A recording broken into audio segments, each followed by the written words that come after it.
Fala aí, pessoal, tudo bem com vocês? Tem um tempo aqui parado, né? Eu nem cheguei a comentar sobre o Paulo Júnior. Na verdade, cheguei a gravar alguns áudios, mas eu decidi não publicar. E tá repercutindo bastante, né? O Miguel Oliveira, né? E vou aproveitar e vou comentar sobre os dois. Deixa eu começar pelo Paulo Júnior, tá? Vamos lá. O Paulo Júnior, ele começou, né? Teve um hype muito grande há muitos anos atrás.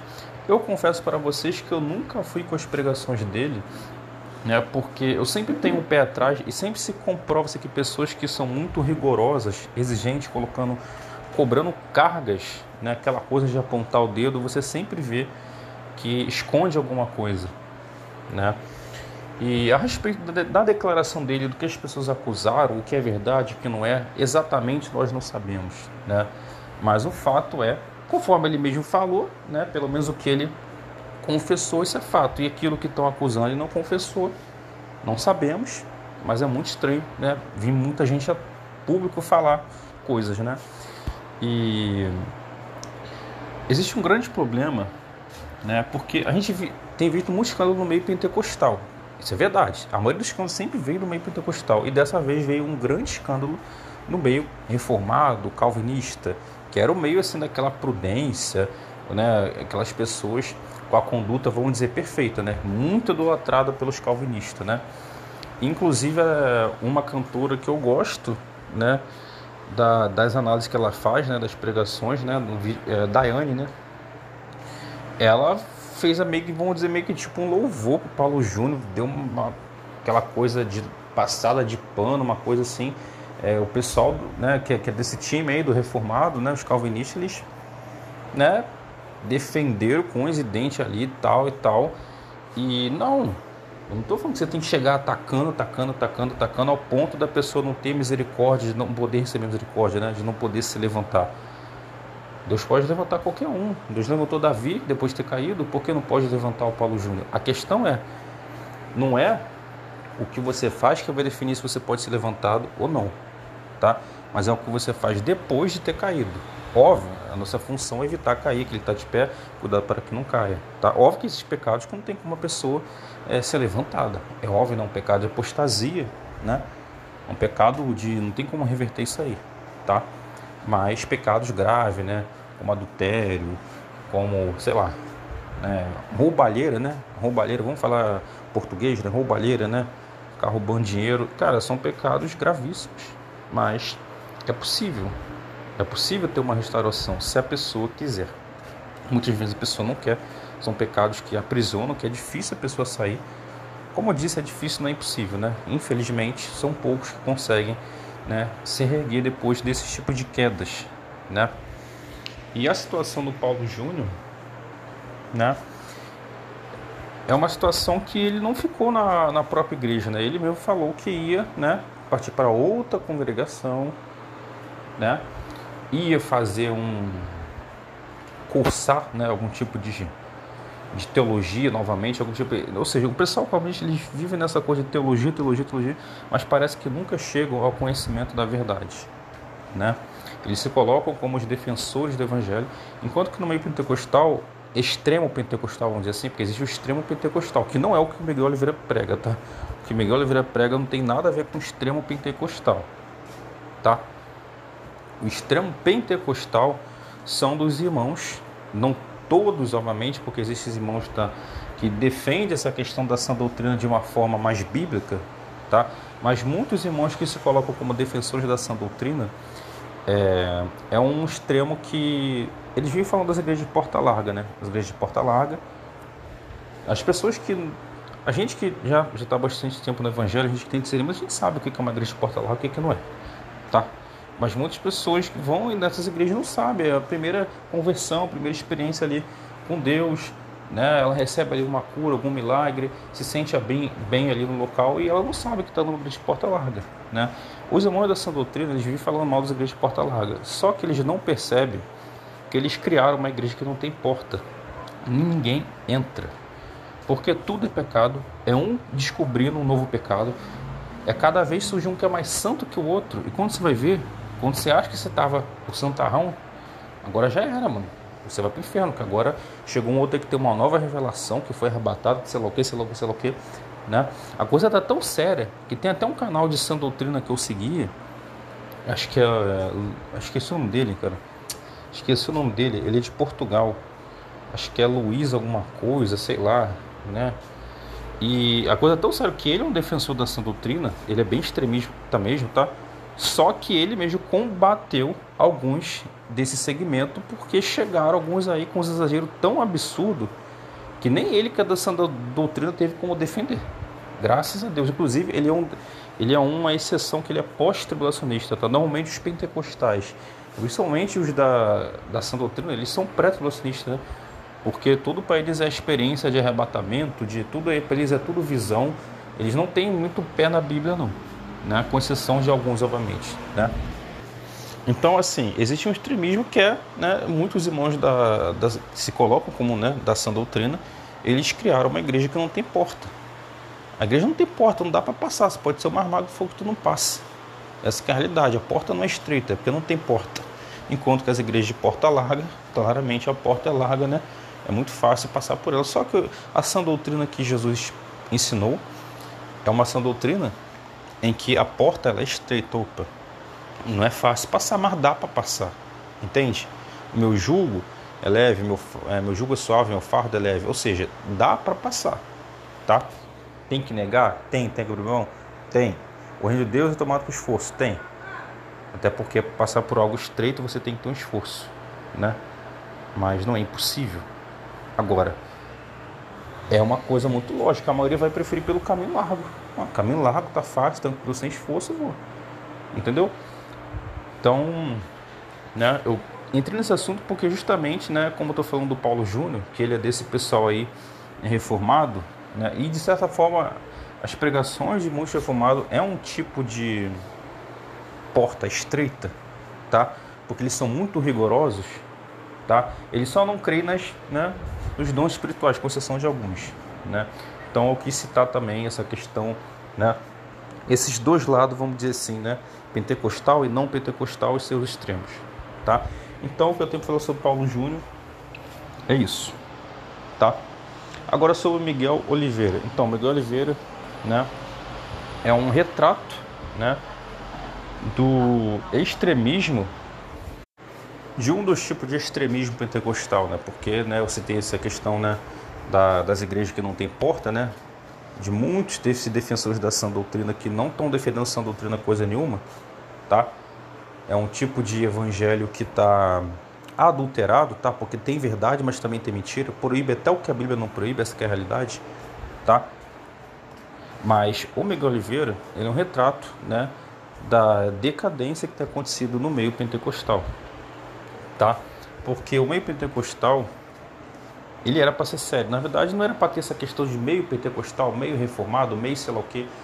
É o que a Bíblia diz que é, entendeu? É o que está na Bíblia. Todo mundo deveria crer conforme a interpretação bíblica. A Bíblia interpreta a si mesma. Tá, é uma frase bonitinha que é verdade, mas muita gente que usa essa frase não está deixando a Bíblia interpretar ela como ela é, tá? A realidade é que ninguém sabe de tudo. Porém, a gente que busca Deus em sinceridade, honestidade, a gente vai alcançando a revelação, né, a plenitude da revelação bíblica, de forma que vamos tendo cada vez mais, ainda mais agora, né, fim dos tempos, a gente vai precisar, temos que estar em concordância e harmonia com a mente de Cristo. Nós temos a mente de Cristo, temos, eu sei de tudo. A gente tem que ter acesso à mente de Cristo. A gente tem acesso a todo momento? Não tem. Por quê? Porque não é simplesmente assim, pronto, nós temos a mente de Cristo, pronto, agora eu sei de tudo, agora... não é assim que funciona. É uma busca, né? É uma perseverança. Entende? Deus não vai entregar tudo assim, pronto. Agora toma tudo e... né? Então, conforme a gente vai buscando, na própria Bíblia diz, né? Aquele que não tem sabedoria, peça que Deus dá sabedoria, tá? Então, a gente tem que buscar. Isso é fato, tá? E existem caminhos que a gente faz para buscar sabedoria. Um dos caminhos é estudar. Um dos caminhos é estudar onde? Escatologia, teologia, universidade. Estudar com fulano, com pregador tal, com sei lá quem tal. E você aprende muita coisa certa e muita coisa errada. Pronto, essa que é a realidade. Não, então eu vou pelo caminho espiritual. Eu vou subir monte, vou orar, vou jejuar, vou buscar a experiência espiritual. Aí recebe lá um espírito de engano. Pronto, você acredita fácil. Você nem questiona se aquele sonho veio de Deus, se aquela experiência que você foi arrebatada foi um anjo de Deus que te levou, ou se foi o Espírito Santo, você nem questiona. Porque se um espírito enganador aparecer e falar que foi Deus, você vai acreditar que foi. Você não quer acreditar que você está tendo uma revelação de um espírito de engano, não é verdade? Pois é. Nossa, mas então como saber? Jesus, ele nos alertou que o diabo é o pai da mentira, é o mestre da enganação. O apóstolo mesmo, né, deixou claro que os ministros do diabo e o próprio diabo se transfigurou de anjo de luz. Gente, a gente está lutando contra seres que são muito inteligentes, são muito manipuladores, e é muito fácil nós, seres humanos, mesmo cristãos, ser enganados. A própria Bíblia diz que os filhos das trevas são mais astutos do que os da luz. Ou seja, não é brincadeira. Tá? Não é brincadeira. Então como que a gente não vai ser enganado? Em uma coisa, os calvinistas, por eles não crer, a maioria não crê em dom espiritual, essa é a realidade, né? É muito difícil chegar um espírito de engano e enganar eles. Trazer ali um sonho, uma visão, um arrebatamento, muito difícil, é muito difícil. E você vê que nem mesmo Deus, né, chega a fazer isso de forma tão frequente. Né? Obviamente tem lá, né? Óbvio que tem, né? Mas meio que porque eles não crê, eles não buscam. Eles não buscam. Então a Bíblia diz que a gente tem que buscar os dons, a gente tem que crer. Se você não crê que Deus pode fazer isso, que pode fazer tantos milagres, tantas maravilhas, é muito difícil Deus chegar para essa pessoa e manifestar, né, o Jeová Jireh, o Jeová Rafa, o Jeová, né? Ou seja, é muito difícil Deus chegar e manifestar, olha, eu sou o Deus que te cura, eu sou o Deus, né, que provê na sua vida, porque eles não creem muito em milagre. Então meio que o evangelho para eles é simplesmente uma ordenança de faz isso, não faz isso, né, louva um pouquinho e prega e fala que todo mundo vai para o inferno, só eles são os escolhidos, só eles são os eleitos, essa soberba calvinista, né? Meio que o evangelho para eles é isso. Só que mesmo sendo isso, eles até conseguem, né, se escapar, né? Se escapar de muitos escândalos, de muitas situações. Pelo menos é o que a gente acreditava, né? Porque teve esse escândalo aí do Paulo Júnior, sabe lá o que pode ter, não sei se tem, de outros nomes grandes aí do meio reformado, né? Porque eles já são enganados, eles não creem nos dons espirituais, eles já pregam essa heresia do calvinismo, ou seja, brecha que não falta. O que não falta é brecha para o diabo chegar e, né, bagunçar a vida deles. Isso aqui é a realidade. Nossa, mas você está falando que tô... Ah, não, mas tem muito calvinista que anda correto, tem uma vida de santidade e tal, sei lá o que. Tem. Tem, porque não tem. Assim como tem pentecostal. Óbvio que, né, por uma questão histórica, historicamente falando, os calvinistas eles estão, né, tem muito menos escândalo do que os pentecostais, isso é fato. Mas por que tem? Justamente porque, por mais que eles erram na questão do calvinismo, tá? Por mais que eles erram até mesmo na questão de negar o milênio, olha que interessante, eles são pós-tribulacionistas, acertam no pós-tribulacionismo, mas erram, né? Eles negam o milênio de forma literal. Então, tipo, eles acertam e erram. Os pentecostais é a mesma coisa. Erram em pregar o pré-tribulacionismo, creem nos dons espirituais. Ou seja, você vê que todos os lados têm erro, têm defeito. Então você vê que fica uma guerra entre qual é a verdadeira igreja. Se é o calvinismo, se é o pentecostalismo, se é os irmãos extremo pentecostal, que são os da sã doutrina, né? Se é o pessoal da hipergraça, se é o pessoal de outras doutrinas aí que também tem, né? Outras heresias. Ah, já sei descobrir quem prega o evangelho corretamente. Sou eu, é o Fábio do podcast Plano. Ele prega o evangelho corretamente. Olha, com toda sinceridade, com sinceridade, né? Porque sinceridade é ou não é, não tem essa de toda, né? Mas, né, como a gente costuma entender dessa forma, né? Essa força de expressão errada, mas com sinceridade, melhor dizendo, eu acredito que eu prego no mínimo 80% correto, no mínimo, tá? No mínimo. Agora, a maioria que a gente vê por aí prega, não sei se é a maioria, tá? Não sei se é a maioria não, tá? Mas vamos dizer assim, uns 60%, 70% correto. Mas eu acredito que eu tô na casa dos 90%, tá? É que no mínimo eu devo pregar 90% correto. Com toda sinceridade. No mínimo. Agora eu acho que eu tô batendo uns 90%. Agora, quem pregava 95% correto, 99%, aí vai para a igreja primitiva, acabou. Nossa, mas a igreja primitiva também prega. Ué, os apóstolos também pecavam, tá? E tinha ali uma certa, né, discussão no início ali entre Pedro, entre Paulo, né? Mas óbvio que no auge deles ali, né, eles estavam pregando aí 100% correto, tá? Mas a igreja primitiva, você pega ali, era 99%, óbvio que tinha lá aqueles que praticavam heresia, desvirtuavam o caminho, a própria Bíblia deixa claro isso, mas quando eu digo primitiva, são aqueles que estavam em sinceridade, tá? Você vê lá, né, as cartas de Jesus às igrejas, né? Ah, te repreendo por causa disso, por causa disso. Ah, tem contra você isso. Ou seja, tá, a gente sabe. Não estou querendo falar que a igreja primitiva era perfeita, porque não é, porque a própria Bíblia deixa claro isso. Mas quando eu falo a igreja primitiva exaltando, vamos dizer assim, uma taxa de acerto muito alta, eu estou falando daqueles que realmente acertavam, tá? Acertavam muito. Estava ali, né? Vivendo o início ali do evangelho, tá? E no início tinha tanto, né, o poder de Deus de uma forma que a gente não vê como hoje, tinha o entendimento correto da escatologia de todos os estudos que tem, que a gente não vê como hoje, mas também tinha um monte de heresia, tá? E no fim a gente está vendo muita heresia, mas a gente também está vendo muito entendimento correto, muita revelação, inclusive muita atuação de dons espirituais da parte de Deus. Da parte do diabo são, né, são enganações, tá? Então a gente está vendo que se no começo tinha muito agir de Deus, muito conhecimento e muito agir do diabo, muita heresia, então no fim dos tempos a gente também está vendo isso, tá? Então o que a gente está vendo acontecendo em todos os meios, pentecostal, reformado, tá? Erros e acertos, não é nada novo, tá? Isso já acontecia lá no início. Só que no final a coisa vai ser em um nível maior. Vai ser em nível maior. A Bíblia deixa muito claro isso, tá? A plenitude dos tempos, o conhecimento, né, os dons espirituais, porque Jesus, ele falou que nós faremos obras ainda maiores do que as que Jesus fez. Hoje você não vê ninguém fazendo obras iguais a que Jesus... Ah, não, tem sim, tem alguém que cura. Então falando alguém que chega a fazer na mesma proporção, tá, no mesmo nível de Jesus. Não tem ninguém, cara, não tem. Vai ter um apóstolo, outro aí, algum profeta aí que é usado em dom de cura, etc, sei lá o que, mas no nível que Jesus estava, não tem, tá? Não tem. No nível que Elias, Moisés, olha que é antiga aliança, tá? Antiga aliança. Na antiga aliança, os caras faziam o que faziam pelo poder de Deus, e hoje na nova aliança, como que tá? Pois é, a gente vai chegar lá, calma que a gente vai chegar lá. E pra gente chegar lá, o que tem que acontecer? É o que está acontecendo agora.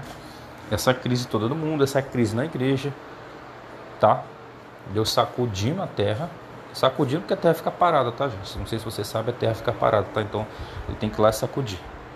Falei aqui brincando, mas eu também falei sério, tá? Quem entendeu, entendeu. Porque isso aí vai desencadear uma reação entre aqueles que querem crescer e aqueles que não querem crescer.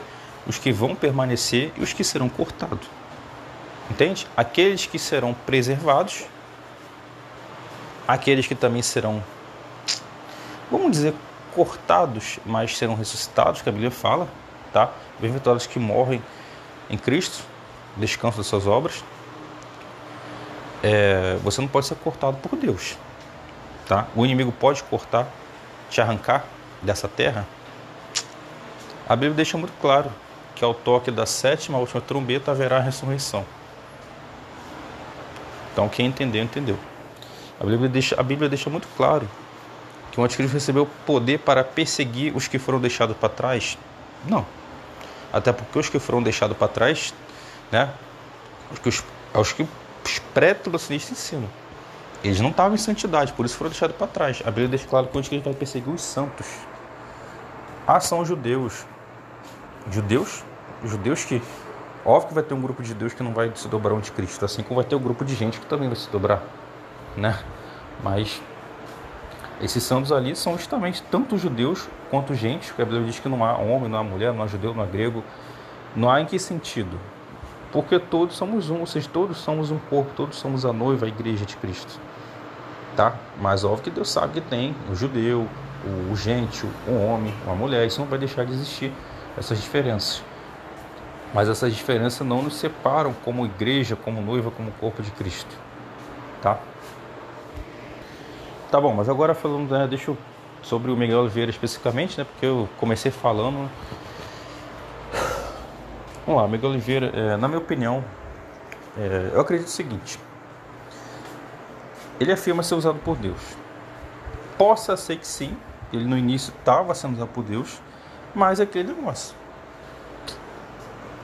O que impede de um espírito de engano usar ele? Me diz. Ah não, eu sou cristão.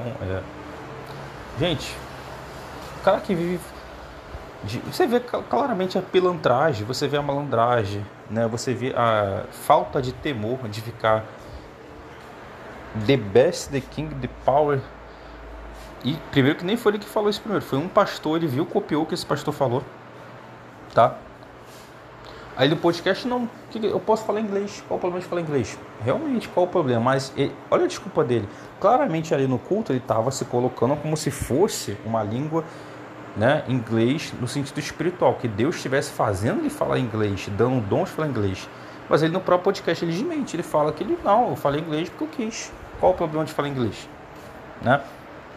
Ou seja, você vê que claramente uma pessoa de uma má índole, um nível de desonestidade muito grande. Aí você acha que Deus está usando ele? Está de brincadeira. Entendeu?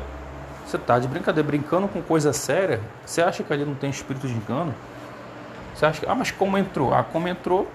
Poderia estar vários fatores como isso entrou, como isso foi acontecendo, tá?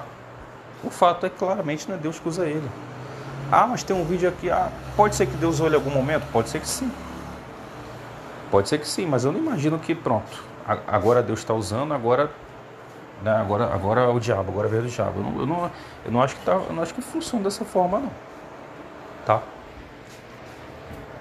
Eu estou falando no sentido, tá, gente? No sentido mais espiritual. É óbvio que um cristão que é usado por Deus, ele pode ser usado por diabo sem ele estar possuído, sem ele receber ali um espírito de engano, tá? Ele pode estar usado, pode ser usado. De repente, o diabo lança uma seta, ele fala uma coisa que não deve falar, magoa alguém, fere alguém, ou de repente ele cai em pecado, né? Isso gera um escândalo, tá? Mas da forma que o Miguel se coloca ali, como se fosse, né, todo aquele jeito, né, pentecostal, aqueles movimentos, aquelas falas, aquelas coisas todas ali, eu não creio que aquilo é Deus de forma alguma, eu não creio, entendeu? Entende? Pedindo pix de... Cara, ele falou uma coisa que é verdade. Eu posso pedir pix até 10 mil. Pior que pode. Ele não falou mentira. Poder pode, biblicamente falando, ele pode. Pode. Só que mesmo podendo, os apóstolos, o que eles faziam? Os apóstolos falavam, olha, a gente não quer pesar vocês, então a gente vai trabalhar, vai construir tenda para não ficar pesando vocês.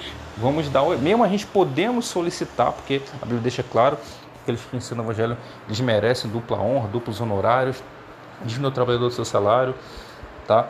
Mas mesmo eles podendo, para não pesar, não ficar sugando a lã das ovelhas, eles preferiam trabalhar. Aí as ovelhas, por livre e espontânea vontade, ajudavam, tá? Por isso que a Bíblia fala que a oferta é voluntária, tá? Porque tem que ser de uma forma voluntária, entende? Agora, o Miguel Oliveira chegar aí e pedir 10 mil, alguém vai dar, isso é fato, ele vai conseguir. Agora, chega eu ou você, que tem uma vida sincera, pedir 10 mil, quem vai? Me diz. Pois é, tô com esse canal aqui desde 2019 até agora, ninguém mandou um pix, ninguém desse canal, tá? Outras pessoas já mandaram, mas né, foi coisa pouquíssima, tá? Pouquíssima mesmo, tá? Pouquíssima, lá, 30 reais. Não, obviamente tem pix eu recebi, mas não era para mim, era para mim passar para outra pessoa, tá? Pagar cartão de outra pessoa, né? Coisa mais pessoal, de família, coisa assim. Mas de eu receber para mim mesmo, pix, ó, esse pix aqui é teu. O que eu recebi foi quanto? 30 reais. Lembrei agora, recentemente um amigo meu me deu 30 reais. Tava com fome, tava esperando a igreja abrir. A igreja, cheguei mais cedo, joguei no grupo, né? Joguei no grupo, pra ver se alguém, né? Graças a Deus ele for lá, né? Não sei se Deus tocou no coração, porque nem sempre Deus precisa tocar no coração, né? Só você pensar um pouco, né? Puxa, né? A pessoa tá com fome e tal, tá um tempão sem comer, a igreja vai ficar na igreja até o culto acabar. pessoa tinha um dinheirinho sobrando, não ia tirar do alimento dele, né? Enviou 30 reais. Cara, eu pensei que ia enviar 5 reais, 10 reais, chegou com 30. Porque ele tinha pedido para comprar um biscoito ali na casa do biscoito. Enviou 30 reais. Pois é. Graças a Deus. Então acho que eu tô lembrando, o máximo que eu ganhei de Pix assim minha para mim foi 30 reais. Nem foi através desse canal, tá? Aí se eu chegar e pedir 10 mil, nossa, mas aí se for o Miguel Oliveira, opa, vamos, porque Deus vai abençoar. Não vai por amor, vai por interesse. Muita gente que oferta, que dá dízimo, não é por amor à pessoa ou à obra de Deus, que também tem a ver com a obra de Deus, né? Não é interesse, é retorno, é desespero, entende? Então o Miguel Oliveira, ele é um manipulador, tá? Ele tá ali como um mestre, né? Um mestre da enganação, tá? Claramente é isso, tá? E quem chama esse cara para pregar? Cara, né, que já tá com 14, 15, 16, sei lá qual é a idade dele. Pela mentalidade dele, né? Pelo conhecimento, a esperteza, vamos chamar de cara mesmo, né? Quem chama esse cara para pregar é outro conivente. Só não faz o mesmo porque não tem o potencial que o Miguel Oliveira tem. Ele tem um potencial de enganação, de manipulação absurdo, né? Ele tem. Então o que eu tenho que falar sobre isso? Sobre a Vitória Souza, eu não tenho nem muito o que falar. Ela, pelo menos o que eu sei dela, o que ela mesmo declarou, que eu vi recentemente num react do Lázaro React. Mano, deixa a Vitória Souza quieta, deixa ela... Tem muito ainda o que crescer, o que refletir e tal, e ela não tá envolvida nesses absurdos, deixa ela quietinha no canto dela, entendeu? É isso, pessoal.